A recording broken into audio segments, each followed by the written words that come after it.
একদম সহজভাবে সেদ্ধ চালের খিচুড়ি আজকে করছি। তো তার জন্য এখানে আমি সেদ্ধ চাল আর মুসুর ডাল একসাথে সেদ্ধ বসিয়ে দিয়েছি। তো সেদ্ধর সময় আমি শুধু লবণ আর হলুদটাই দিয়েছি, আর কিছু দিইনি। তো ভাতটা পুরোপুরি সেদ্ধ হয়ে গেলে আমি এর মধ্যে ফোড়নটা দেব। তো খুব সহজে ঝটপট করে যেন হয়ে যায়, আমি এই জন্য এইভাবে আপনাদেরকে দেখাচ্ছি। তো এখানে তেল গরম করতে দিয়েছি কড়াইয়ের মধ্যে, দিয়ে দিলাম ওখানে 5 ফোড়ন, শুকনো লঙ্কা, তেজপাতা ফোড়নে দিয়ে দেব। তো শুকনো লঙ্কাটা একটু লাল লাল হয়ে গেলেই এর মধ্যে আমি কুচনো পেঁয়াজ দিয়ে দিব। আর ঝালের জন্য দিয়ে দিচ্ছি কাঁচা লঙ্কা, দিয়ে দিচ্ছি একটা টমেটো। এটাকে হালকা হালকা করে একটু ভেজে নেব। এভাবে সেদ্ধ চালের খিচুড়িটা করলে খুব টেস্ট লাগে খেতে, আর রান্নাটাও খুব তাড়াতাড়ি হয়ে যায়। তো এটা একটু হালকা হালকা করে ভেজে নেওয়ার পর আমি এর মধ্যে আদা রসুন পেস্ট দিয়ে দেব।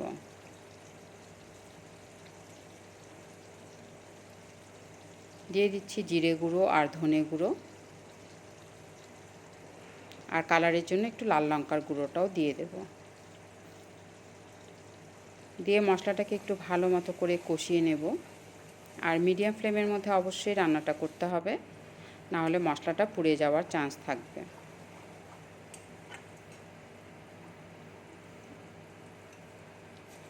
এখন আমি এর মধ্যে গরম জল দিয়ে দিচ্ছি। সামান্য জল দেব, বেশি দেব না। শুধু মশলাটা কষানোর জন্যই যতটুকু জল প্রয়োজন হবে ওই আন্দাজ বুঝিয়ে দেব।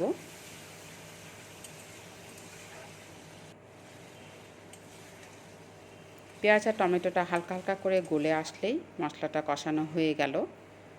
এখন আমি এটাকে ওই সেদ্ধ চাল আর ডালের মধ্যে ঢেলে দেব। দিয়ে ভালো মতো করে নেড়ে চেড়ে দেব। এইভাবে খিচুড়িটা খুব টেস্ট হয় খেতে, একবার অবশ্যই করে দেখো, দারুণ লাগবে খেতে। সেদ্ধ চালের খিচুড়ি, এই জন্যে এখানে পেঁয়াজ আদা রসুন সবই দিচ্ছি, আর যেহেতু মুসুর ডালও দিয়েছি। নামানোর আগে এর মধ্যে দিয়ে দিচ্ছি গরম মশলার গুঁড়ো আর ঘি, দিয়ে ভালো মতো করে নেড়ে চেড়ে কিছুক্ষণ ঢেকে রেখে দেব। ব্যাস রেডি হয়ে গেল সেদ্ধ চালের খিচুড়ি মুসুর ডাল দিয়ে। বৃষ্টি যেদিন পড়বে সেদিন করে খেতে পারো, দারুণ টেস্টি হয় খেতে। এখন এটাকে কিছুক্ষণ একটু ঢেকে রেখে দেব।